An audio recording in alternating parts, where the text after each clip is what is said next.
श्याम्भू मनु का ध्रुव जी को युद्ध बंद करने के लिए समझाना। श्री मैत्रेय जी कहते हैं, विदुर जी, ऋषियों का ऐसा कथन सुनकर महाराज ध्रुव ने आचमन कर श्री नारायण के बनाए हुए नारायणास्त्र को अपने धनुष पर चढ़ाया।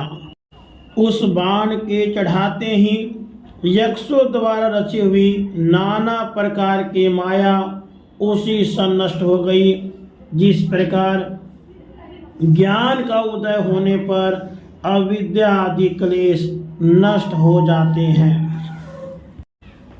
ऋषिवर नारायण के द्वारा आविष्कृत उस अस्त्र के धनुष पर चढ़ाते ही उससे राजहंस के से पक्ष और सोने के फल वाले बड़े तीखे बाण निकले, और जिस प्रकार मयूर केकारों करते वन में घुस जाते हैं, उसी प्रकार भयानक साएं साएं शब्द करते हुए वे शत्रु की सेना में घुस गए। उन तीखी धार वाले बाणों ने शत्रुओं को बेचैन कर दिया।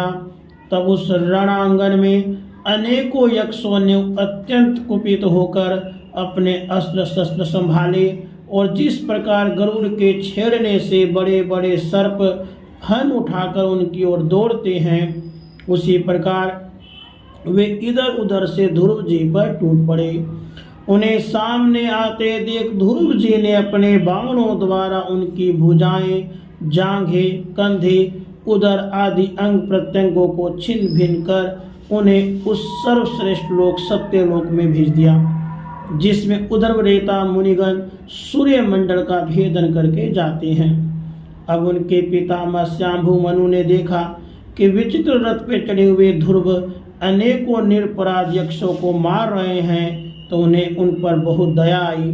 वे बहुत से ऋषियों को साथ लेकर वहां आए और अपने पौत्र ध्रुव को समझाने लगे। मनु जी ने कहा, बेटा बस बस, अधिक क्रोध करना ठीक नहीं।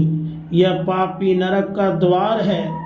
इसी के वशीभूत होकर तुमने इन निरपराध यक्षों का वध किया है। तात, तुम जो निर्दोष यक्षों के संहार पे उतर आए हो, यह हमारे कुल के योग्य कर्म नहीं है। साधु पुरुष इसकी बड़ी निंदा करते हैं। राजन, जिस प्रकार औषधि से रोग शांत किया जाता है, उसी प्रकार मैंने तुम्हें जो कुछ उपदेश दिया है उस पर विचार करके अपने क्रोध को शांत करो। क्रोध कल्याण मार्ग का बड़ा ही विरोधी है। भगवान तुम्हारा मंगल करे। क्रोध के वशीभूत हुए पुरुष से सभी लोगों को बड़ा भय होता है। इसलिए जो बुद्धिमान पुरुष ऐसा चाहता है कि मुझसे किसी प्राणी को भय न हो और मुझे भी किसी से भय न हो, उसे क्रोध के वश में कभी नहीं होना चाहिए। तुमने जो यह समझकर कि ये मेरे भाई के मारने वाले हैं, इतने यक्षों का संहार किया, इससे तुम्हारे द्वारा भगवान शंकर के सखा कुबेर जी का बड़ा अपराध हुआ है। इसलिए बेटा, जब तक कि महापुरुषों का तेज हमारे कुल को आक्रांत नहीं कर लेता, इसके पहले ही विनम्र भाषण और विनय के द्वारा शीघ्र उन्हें प्रसन्न कर लो। इस प्रकार श्याम्भू मनु ने अपने पुत्र ध्रुव को शिक्षा दी। तब ध्रुव जी ने उन्हें प्रणाम किया। इसके पश्चात वे महर्षियों के सहित अपने लोक को चले गए। राधे कृष्ण।